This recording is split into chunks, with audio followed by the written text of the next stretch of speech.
good evening to all of you joining us at the MYP ATL Skills Meetup at Toddle.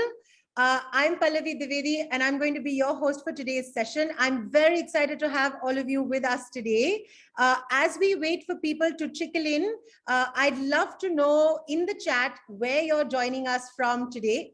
It'll be great if you can let me know what city you're from and what the weather is like there today. I'm joining you all from Bangalore in India, where it's a very balmy 30 degrees. So if you can let me know in the chat as we wait for others where you're joining us this afternoon or evening or morning, depending on what time of the day it is where you are. Hi, Barbara. It's lovely to see you. Barbara is joining us from Japan. Sandrine is joining us from Oxford in England. We've got a few folks from Greece. There's a bunch of people who are also joining us from Europe, Madrid. We've got Turkan joining us from Baku in Azerbaijan. Tiffany joining us from a warm but cloudy Hong Kong. We've got Megan again joining us from Japan. We've got Craig joining us from Monterrey, Mexico, where it's 5:45 a.m. Fantastic enthusiasm, Craig. Great to see you learning so early on a weekend at that. Teresa joining us from Prague, where it's 17 degrees. Hi to Jyoti, who's joining us from Jakarta, where it's raining. And Loy is joining us from Jordan. Okay, great. It's lovely to see all of you. Please keep the chat active as we welcome everybody. And before I open up today's session, I want to start out by introducing our session host to all of you. Today's session is going to be led by Anshu Sharma. Anshu has over 14 years of experience across the IB continuum, the PYP, MYP, and the DP, and she's currently the MYP coordinator at Pathway School in Noida. Anshu strongly believes in the strength of student agency, and she's committed to building teacher efficacy as a leader, which you'll see in today's session as she walks you through her journey of developing a vertical and horizontal alignment chart for pathways. In today's session, Anshu is going to be taking you through her process along with a few of her colleagues who are joining us in as well. Over the course of this session, we'll be sharing lots of resources for ATL skill development, some of which have been designed by Anshu, as well as others that have been designed by other MYP thought leaders from around the world. You'll find all of these resources and more on learn.toddleapp.com. And if you'd like to get regular updates about new resources and upcoming events at Toddle, please make sure to subscribe to Toddle's monthly newsletter, The Learning Lemonade, and the link to that is in the chat right now. Okay, as always, today's event is a community initiative brought to you by Toddle. Toddle, for those of you who are new to us, is an all-in-one teaching learning platform for schools following the IB and the UBD curriculums, and it's used by over 35,000 educators around the world. Toddle empowers teachers in the MYP to work together. You can collaboratively create your units, plan curriculums, create assessments, send report cards, and communicate with families, and all of this from one intuitive interface. If you'd like to know more about how Toddle can support MYP implementation at your school, please book a demo by either scanning the link on the screen right now or using the link that's in the chat. I'm sorry, scanning the barcode on your screen right now and using the link in the chat. All right, that's enough of link sharing for today. I'm going to go over a couple of housekeeping points for today's session with all of you. Please be on mute unless you are asked to unmute or when requested by the speaker. It'll be lovely to see all of your faces. We've not been getting enough time with our educator friends, so please keep your videos switched on as much as possible. Lots of times in the session today, Anshu will be asking you to pause and reflect and put your answers in the chat, so make sure to use the chat vigorously. Just remember to click everyone when you're typing a message in the chat so that we can all see what you're writing. You'll also be going into various breakout room sessions. The session today is an interactive one. So just remember to click on join breakout room when that message pops up at the bottom of your screen over the course of the session. Lastly, this session today has been developed independently and is not endorsed by the IB. And if you're having fun, learning new things, getting a head start on ATL curriculum mapping in your schools, make sure to mention that on social media and share your learnings with everybody out there. You can tag Toddle both on Twitter and on Instagram. Our handles are on the screen for you. And don't forget to use the hashtag Toddle Meetup when you're getting social. On that note, I'm going to hand this session over to Anshu. Anshu, over to you. Thank you, Pallavi. Thank you so much. Hello, everyone. So nice to see you here. I have my 3 colleagues from my school who have worked as a kind of professional learning community together on this ATL in developing the curriculum for ATL, I would say the chart for the ATL, and I'll introduce them and they will be coming in between wherever there are certain things to share they want to talk about. So I have Shoma, who's a maths teacher as well as the assistant MYP coordinator. I have Meghna, who's the maths teacher as well, and then Shivani, who is the English teacher. So let's begin. I hope I am able to share what I have developed, what we have developed in our school, and it's a case study. It is something which is still work in progress. And I would say there is a lot of reflection which came out after what we have done. And so looking forward to your feedback as well as mutual learning. So I'll begin with this, which is something we all know as MYP educators, that MYP ATL framework where IB talks about 5 skills categories and 10 clusters. And each one of this is so important to us as educators because we know this is where what and why has a connection, where how is answered, and which is so core to the MYP. And this is where I feel that MYP program is so different, or IB program is so different to any other curriculum, because the focus on how is so core to what we do and what we want to do in our classrooms. I want to just begin with this ATL vocabulary first, which is something I feel is so important for us to get clarity before we go into the classroom. And I'm sure you're familiar with it, just going over this again. So it begins with, of course, ATL skill category, which is the skill, particular skill we talk about, then ATL skill cluster, wherein if it takes this example of thinking, there is critical thinking and creative thinking. So critical thinking is one cluster under this particular category. Then there are ATL skill indicators. A lot of people also call them ATL skill strands, where IB, especially for the MYP, there are 137 indicators. Not that IB says that we need to map all. Those are references.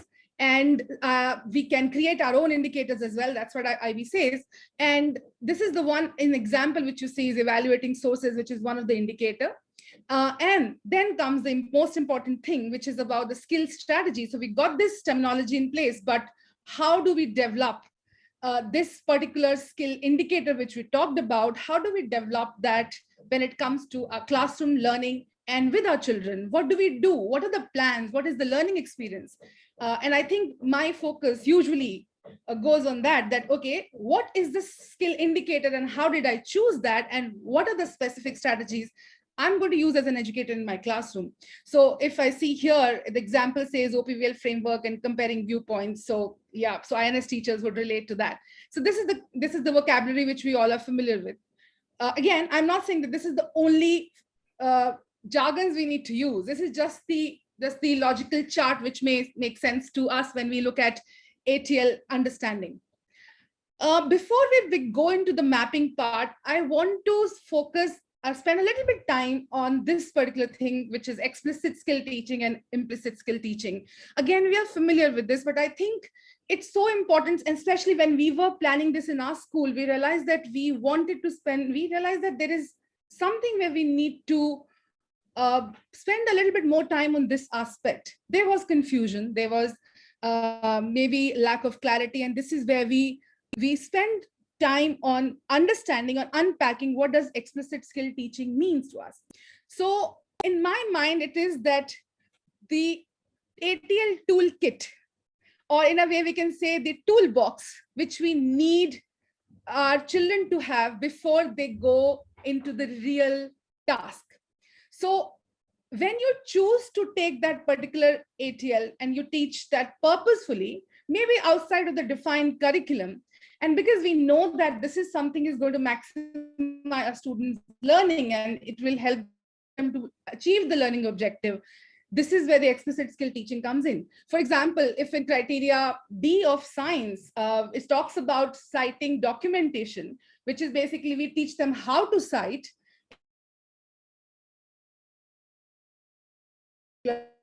as objective. So what do? Do we assume that we know it, or do we take time without really thinking what concept or context is there at the moment going on in the unit? But we spend time in teaching that to our class and figuring out maybe within the lesson time and see whether they have understood it, and then we move on. So that's how this is what we figured out, that that's what explicit teaching means. On the other hand, implicit skill teaching, same example I would take, that if we know that I'm dealing with grade 9 or 10 children and they have learned this over the period of time, and I have my mapping chart which confirms that, because this is maybe as a science teacher, I don't need to teach because INS teacher has already taught this particular skill, and I've seen examples and evidence of that in students learning. So I may talk about, and I will talk about this when I'm giving them the assessment task, a formative or summative, I would refer to it, but I may not really spend time on practicing this or taking it as an explicit skill. And that's what I said. So basically, all the tools are already in the box and children know how to use it. That's what implicit skill teaching means. And both are, I would say, equally important and very relevant.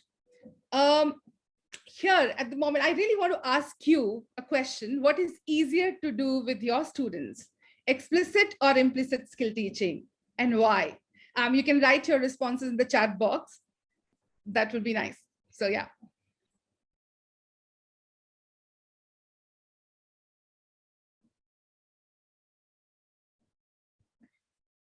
I mean, something which comes natural to you, which would you say that, okay, implicit is, I don't need to think, it happens. And explicit is something where you really feel that this is kind of, it takes time for you to think as an educator, as a teacher.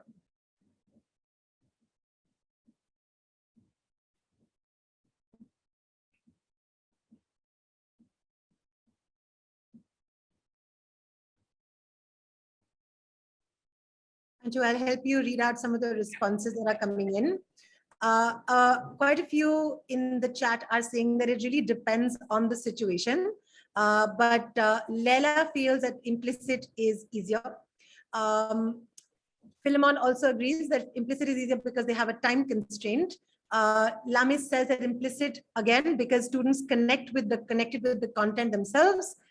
Implicit teaching is easier because sometimes even the explicit teaching needs more guidance in a specific discipline. Cristobal also says that implicit is they're more comfortable with implicit because they are connected to the discipline. Kriti says that explicit is more is easier. She's aware of it and she knows it's feeding into the unit's goal. Barbara says it does depend on the situation, but in reality, students need practice at ATL skills. So I try to explicitly teach. Yeah. And Ozra said that when we started the MYP, we realized we never taught explicitly apart from primary school, which is a very interesting observation. Yes. Megan says that explicit is easier. If we have chosen it as a skill to focus on, then I choose to teach it on purpose. So there's quite a lot of interesting responses. Milika says, explicit from my experience, it's easier for teachers and students when we aim all of our attention towards one goal, which is explicitly stated and known to everyone. Students also seem to remember these activities better. Yeah, absolutely. Absolutely. I think this is a very interesting response because we've got mixed response here. And you're right. It depends on how, I mean, I think it also depends a lot on the school culture at times, I would say. It also depends on the part where how many years you spend in the MYP, or is it a continuum school, and where do you really want to be? So yeah, so that's absolutely right. So I'll move on to the next slide. And this is where I thought that I would share this quadrant with you, and where we can spend some time in understanding what basically, maybe a little bit more time in understanding that, okay, what exactly this particular quadrant, when we talk about explicitly taught and discipline specific, what can be an example of this? Or when we say discipline specific and implicitly addressed, what would be an example according to you in this particular one? The third one is interdisciplinary and implicitly addressed. And fourth one is explicitly taught and interdisciplinary way of teaching. So there are 4 quadrants, and each one will have a specific example and a specific strategy to deal with it. I will share what we kind of figured out. And it's, of course, I attended a workshop. From there, I got this reference. So what comes to your mind when you think of these 4 quadrants? So I would say find one example of each in the given quadrant, add to the chat box. And I can maybe refer to this picture again. Yeah, this image. Okay, transfer skills, E plus I. Yeah.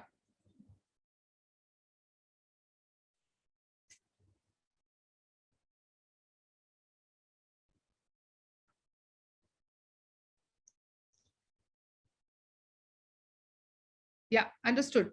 Explicit and interdisciplinary as an example. Yeah. So critical thinking, discipline and interdisciplinary. All right. Yeah, it's interesting. Though I was looking at the quadrant E, D, D, I, and yeah, and E and I. That's right. So communication, E plus D. I'm actually specifically looking at maybe examples. How would you look at a specific example in terms of maybe a context, or in terms of a particular skill, or in terms of particular strategies? But there are interesting examples you're giving me. Yeah, so give and receive meaningful feedback if it can be applied to multiple disciplines. That's interesting. It's part of interdisciplinary. Language skills. Okay. Meghna, Shoma, do you want to share anything which comes to your mind here? Interpret data, that's right.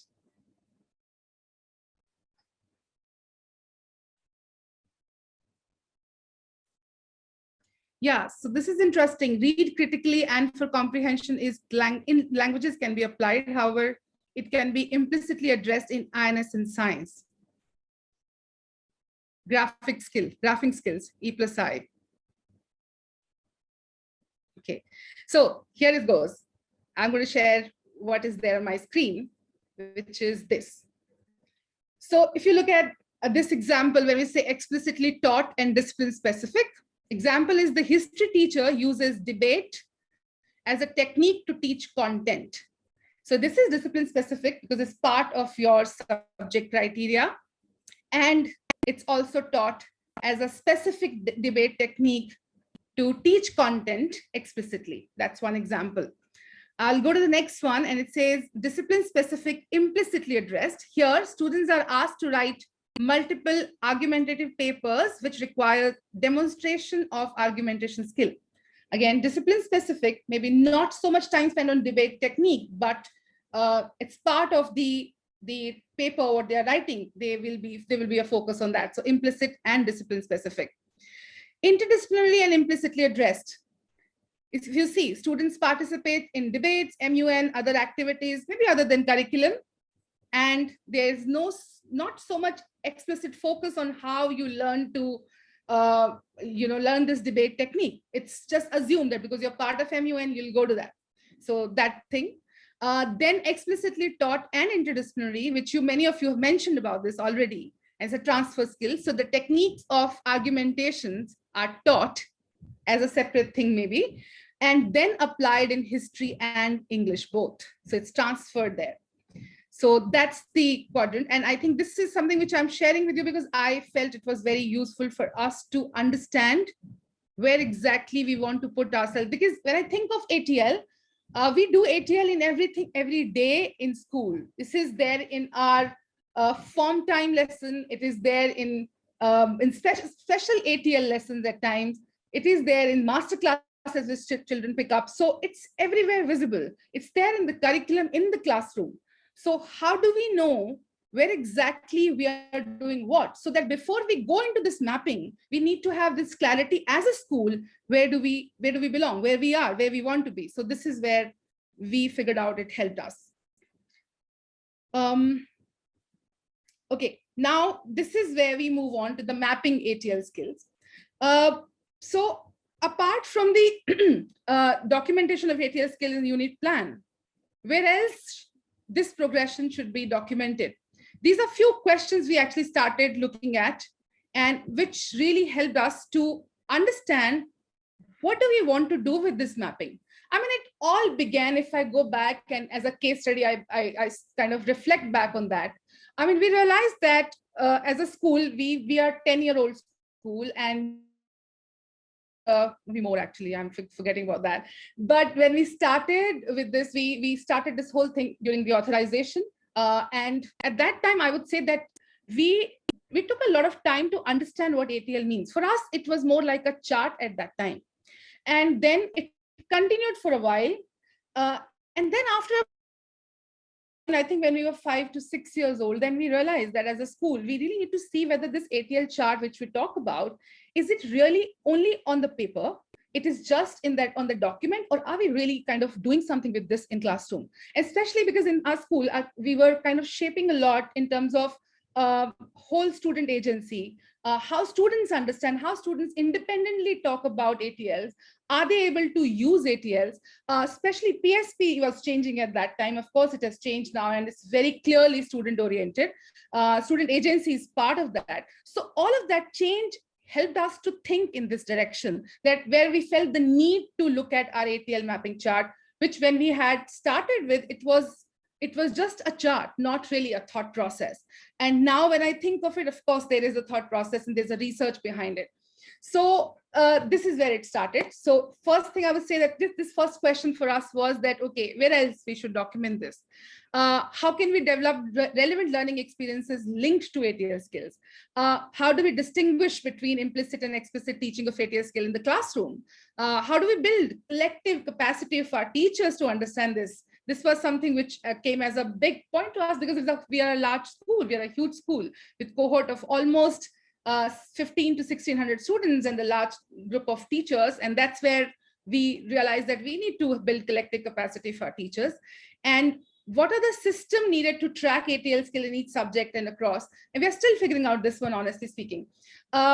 So this is where we thought of working out and coming up with an idea of professional learning communities. And this whole idea where we thought that, okay, we need to look at this professional learning community of group of teachers, basically. How are they going to take it forward? How is the collaboration? What does it look like when in terms of this research of figuring out this whole plan of ATL mapping?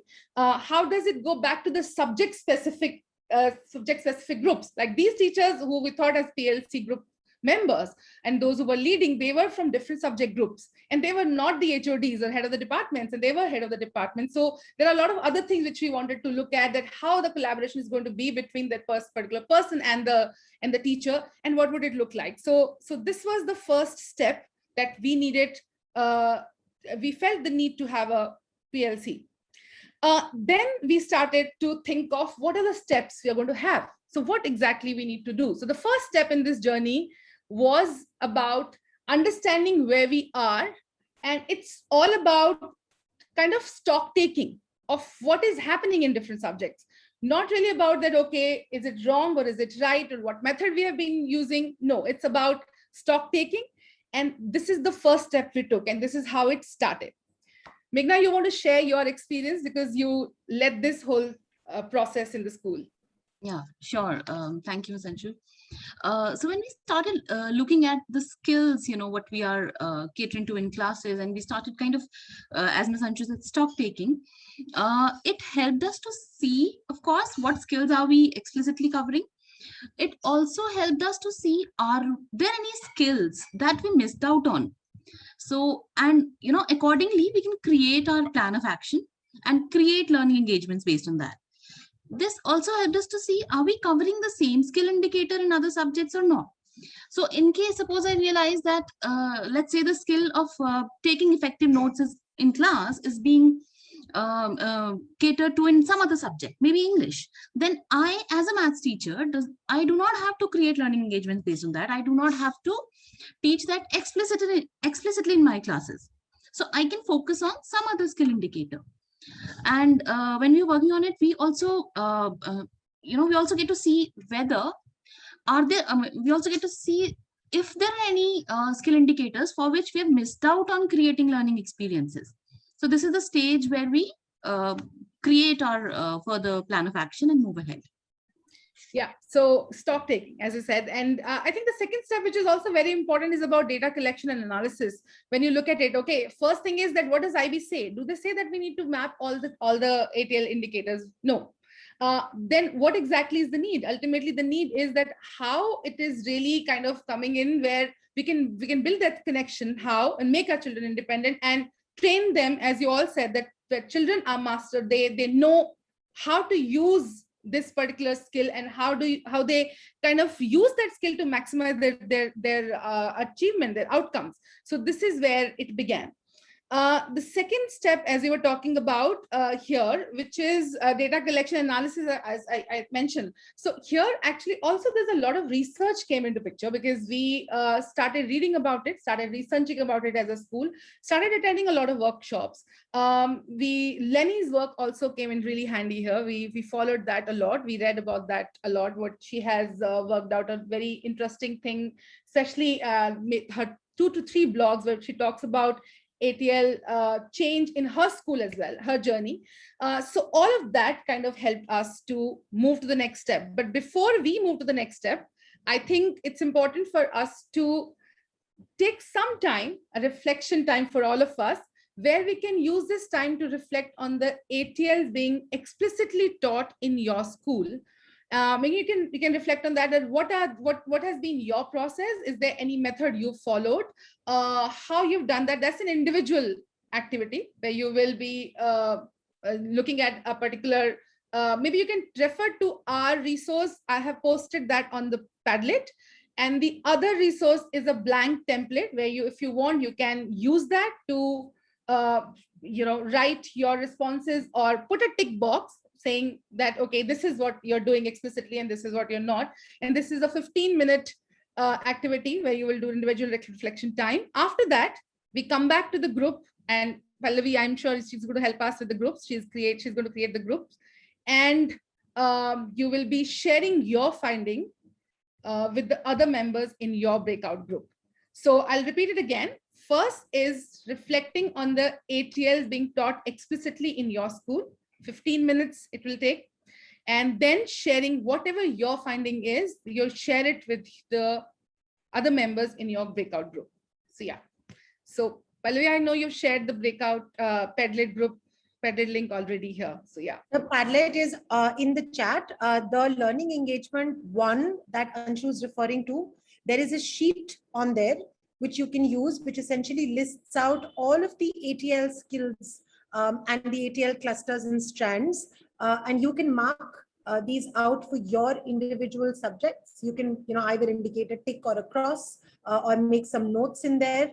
And you'll be able to then start putting together which skills are you currently as a teacher explicitly teaching in your own subject. So this is, like Anshu said, as they started out in their school, an initial mapping exercise. Let's first take stock of what is it that we are already teaching in our classrooms. Yeah. So I'm going to give you guys 15 minutes for this activity. Individual reflection. Once you're all done, can you just put done in the chat so that I know most of you are done with this initial reflection and mapping. And then we'll open up the breakout rooms and put you all in breakout rooms for 10 minutes to share your findings with everybody else. If there's any confusion about this, just put down your questions in the chat and we'll get to that. And great. So it was actually I joined it late, but some very interesting conversations were going on. So do you want to share some of your questions, some of your sharing which you have learned from each other, anything which you would want to share with us quickly before I move on to the next segment? You can unmute yourself and talk about it. I know in my conversation, my group group participants were talking about how that true culmination of this whole thing, what we're talking about here, is personal project, and how does this relate to that? What we are doing here, the ATL mapping chart, does this actually translate into students understanding what ATLs are needed for personal project, and how does it work out? And something I would also want to share later when we come to that particular slide. So yeah.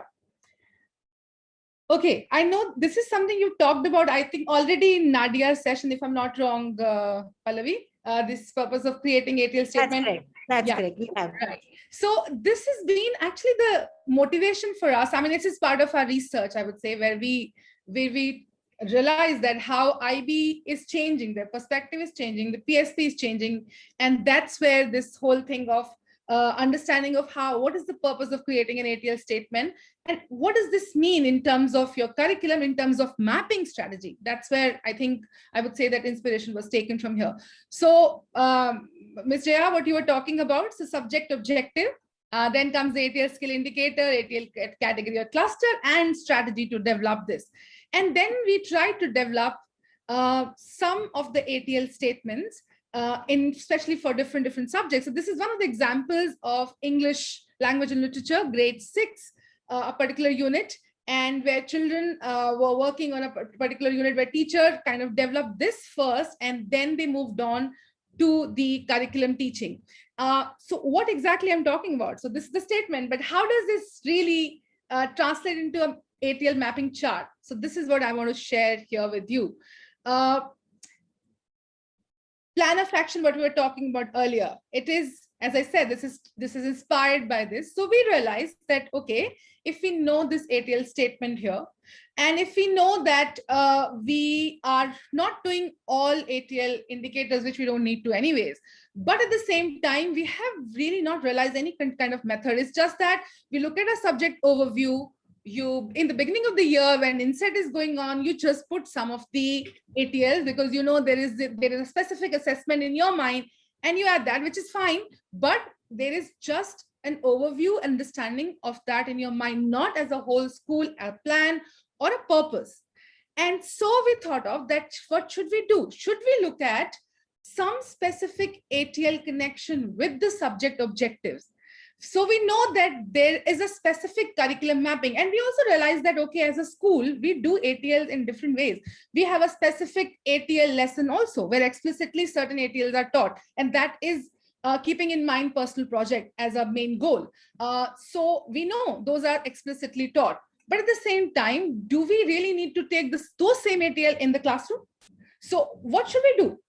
This is where we look at different subjects, their subject objectives, and also looking at that each subject objective, which particular ATL indicator or ATL, of course, ATL category and cluster, but also the indicator, which is given by the IB framework. And if there is something which you want to create our own, and teachers did come up with something, some unique ATL indicators as well. So which one goes really well? Which one is aligned with the subject objective? And we thought of only taking 10 ATL skills per subject, not more than that. So we thought we are going to only map these 10 and not more. So when we say map, we wanted to map not just the indicator, not just the category or cluster, but we wanted to map how are we going to teach them explicitly. Here, our focus was only to teach explicit ATL. And also started to look at that, okay, if this is the ATL subject objective, this is the ATL strand cluster indicator, what is the learning experience to develop this ATL in my classroom? So what is the learning experience to develop this ATL in my classroom? And our focus went on that. The strategy, we went on that, and that changed our culture of the school as well, because the moment you realize that you need to develop strategies, you need to build your collective capacity, because you need to understand that as teachers, that when you think of strategies, you can't just go on with simple chalk and board method of teaching. You need to bring in inquiry, you need to bring in visible thinking routines, you need to read about what pedagogy is, and there is a lot going on already, and I know we all do that. So where there was a purpose, there was a fix, there was a specific vision, there was a lot of PD which happened, and that changed a lot in the school. So this was the plan of action, 10 ATL per subjects, linked with the subject objectives, and focus on the strategies of teaching those ATL, learning experiences for those ATL. Meghna, do you want to come in here? Anything you want to add? Yeah, sure. So as Ms. Anshu said that, when we began we looked at specific skill indicators, which were absolutely essential for a child to achieve that subject objective. And there were situations, we had a lot of within the department, we had a lot of discussions, and there were situations where we realized that there are more than one indicator, which we can map with a specific subject objective. And that's where our, a lot of discussions and it started happening. For example, I'll give you an example wherein, for example, we have a subject objective. It says, describe whether a solution makes sense in real life or not. So we looked into, when we were looking at thinking skills, we came across an indicator which said, we were discussing whether we should focus on evaluate evidence or argument, or we should focus on evaluate and manage risks, or we can also focus on combining knowledge, understanding, and skills, which is again under thinking skills. So after a lot of discussions within our department, then we came to a common understanding, and that's how we mapped one of the indicator with the subject objective, which that particular subject indicator, skill indicator was the one which is absolutely essential, which is most appropriate for a child to develop in order to achieve the objective. And once the mapping was done, that's when our discussions focused on designing the learning experiences and what kind of experiences and authentic learning experiences. So that's what happened when we were trying to map. Yeah, so 10 ATL per subject group, which we talked about. Like if it's science, then we look at 10 ATL indicators per subject group, linking with the subject objective. Like this is what, if you can see in the next chart, this is created by Lenny, and which we followed. So if you see here, this is for criteria B, subject objectives. These are the strands. And then the skill indicator, which is most relevant, skill category, and then the rationale. So basically here we change this to the learning experience, this particular one. Yeah.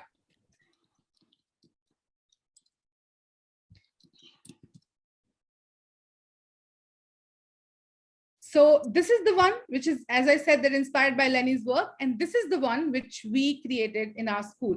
As Pallavi said that after this whole, this is completed, I mean, we are going to share this whole blog with you, and the chart which is created by my school, we'll share that with you as well. So if you see that unit 1, skill indicator, skill cluster, and then there is a learning experience. Where teacher has, actually when you go to this, there's a link and there is a particular learning experience exercise which students can do in class, and teachers can really measure the progress of the child and their work, and how to promote or how to develop that particular skill that is done. Lenny's work is already there on the Padlet, so you can really refer to that, and that would be something which you can take back home for sure.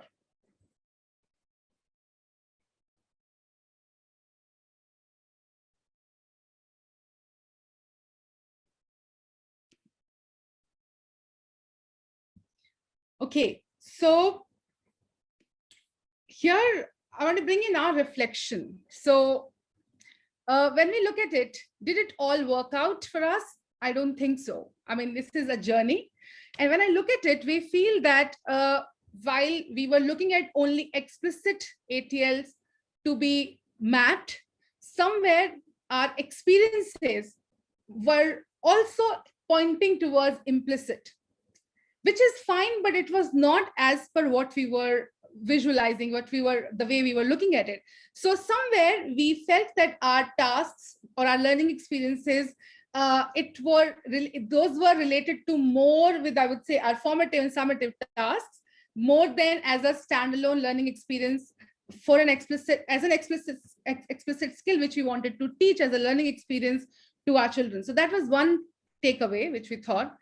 Other thing, we could have used ATL statements even in the document chart I'm talking about. So till I would say subject objective, our skill indicator, category, cluster, it was fine. But when it came to the last major one, the strategy part, we felt that we got into a lot more into resources, that this is the task I need to develop, I need to use for my children to develop this learning experience, or we got into, this is the formative task I need to have, this is the worksheet I want to do. We somewhere got more into that, especially some department. It was a sort of, I would say, a distraction. When on the other hand, I think if we would have, majorly focused on, I think, on this particular ATL statement, so that should have been our focus instead of going into the learning experience as a task sheet or as a worksheet. So that's another learning which we have, and we are working on it. Other thing, what we felt that while we were looking at 10 ATL per subject group, we realized that somewhere we got into more of MYP 1 to 3 as one group, where we looked at 10 ATL skill indicator per subject group, and 10 others for 4 and 5. In some cases, it was year 1 and 2, 10, year 3, 10, and then year 4 and 5, 10. And that happened when, while we were in the journey, we realized some of the department heads felt that this is what their group wants to do it, and this is not working out if we leave it this way. So there was a reflection, and we felt that maybe this 10 particular ATL skill indicator, we needed to really refine that, and maybe we needed to spend more time on the subject objective part and understand that, okay, how these 10 ATL skill indicators are kind of universally applicable to year 1 to year 5. Anything, my colleagues, if you want to share anything here, your understanding, your sharing.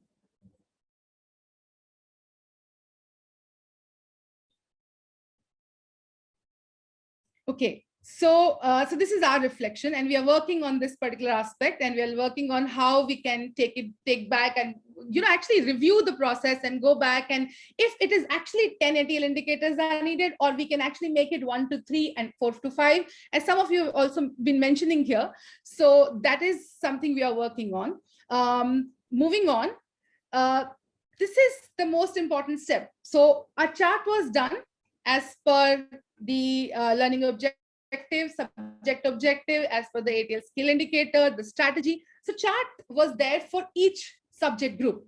And it was like a spreadsheet where each subject group worked out their learning experiences and everything. But then again, we feared that if we only talk about this chart and not really going to make it the part of the classroom, is it really going to be what we really want it to be? So what should we do here? What should be the next step? And this is where we came up with this ATL plan template, which is actually inspired by, again, ATL learning statement and this chart which we're talking about. It's just that this is something where we say that this comes back to the subject specific classroom. Yeah, so this is something which I want Shivani to share her process here. Shivani? Yes, thank you, Anshu. All right, so on your screen, if you can look, this is how a plan, the way we taught in the classroom happened. For example, your subject objective is from criteria B, strand 1. So in order to employ organizational structures that serve the context and the intention, the students will use sentence starters and hooks for organization in speech writing, or using pathos, logos, and ethos to organize and present information suited to a given audience. So these are the activities through which you can actually teach them organizational structures, which will help them to build, to present the information in variety of formats and platforms, and build information and literacy skill, which falls under the skill category of research. In another example, if your subject objective is somehow to make students use referencing and formatting tools to create presentation style suitable to the context and intention, then it can be explicitly taught in the classroom through where students gather information to write a persuasive speech and using MLA format explicitly while providing references. Thank you. And this is, again, we have added this to the Padlet, and this sample, there are 2 to 3 samples we have added. One is for language and literature, one is for science, and other one is for mathematics.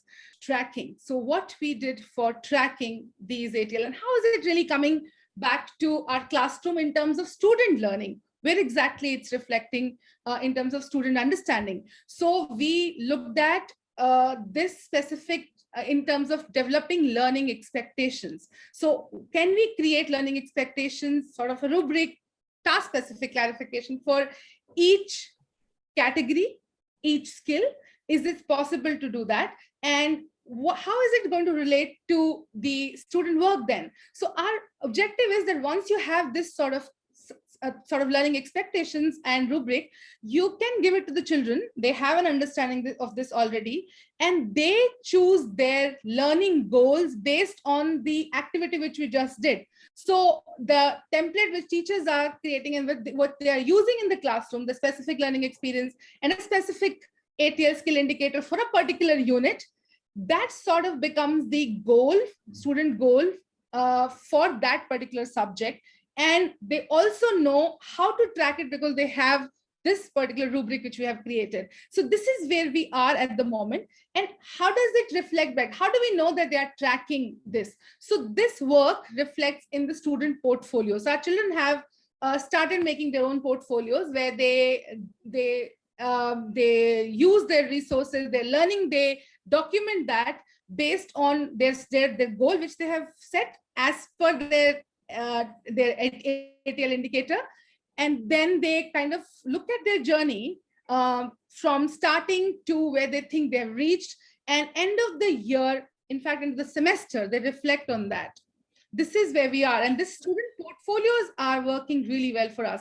And this is where I see a major improvement in the personal project, because by the time they reach this stage where they come up with their own portfolio and they have their indicators and they have their own journey reflected on, and they have their own evidences of that journey, it becomes so easy for them to work on their personal project because they have a clear understanding of what kind of evidences are needed. And it's worked really in favor of our children at the moment, and they're doing some great job. So that's what it is. This is one of the learning expectations, one of the rubric, which looks like. Yeah. So we use IB terminology, but we have come up with a specific description for each level. Yeah, it's also there, I think, on the Padlet. If it's not, of course, it will be shared with you. So yeah, so this is all about it. Anything anyone wants to add? My colleagues want to add anything? So I'm happy to, yeah, leave it to you now. And we'll then take some questions. Okay, so I'll stop sharing. All right. All right, we're going to wait for a couple of minutes if there are any questions in the chat. Do you have a copy of the rubric to share as a template for us? Yes, Barbara. So all of the resources that Anshu showed you today or shared with you, these are, of course, available on the Padlet. We'll also be sending you more resources that Anshu indicated in her session. Everything that she's documented right now for you throughout this session has been put together in a very nice blog with all the relevant templates included as and where they were used. And this blog will also be sent to all of you with the session's recording by Wednesday. So please keep an eye out in your emails to get access to this session's recording as well as to all of the resources that were shared here today. But again, Anshu, thank you so very much for such a fantastic, informative session. And thank you also to Anshu's colleagues, Shivani, Meghna, and Shoma for joining in and for sharing their insights and their learnings from this fantastic collaborative exercise that was conducted at your school. Thank you so much to all the participants for being so collaborative, for sharing questions, for sharing your experiences. Please look out for the email with the session's recording as well as all of the resources that we've shared with all of you today. We look forward to hearing back from you about what you plan to do at your school when it comes to ATL curriculum mapping. Thank you so much for joining us, and here's wishing you a wonderful weekend ahead. Thank you, everybody. Bye-bye. Thank you. So much.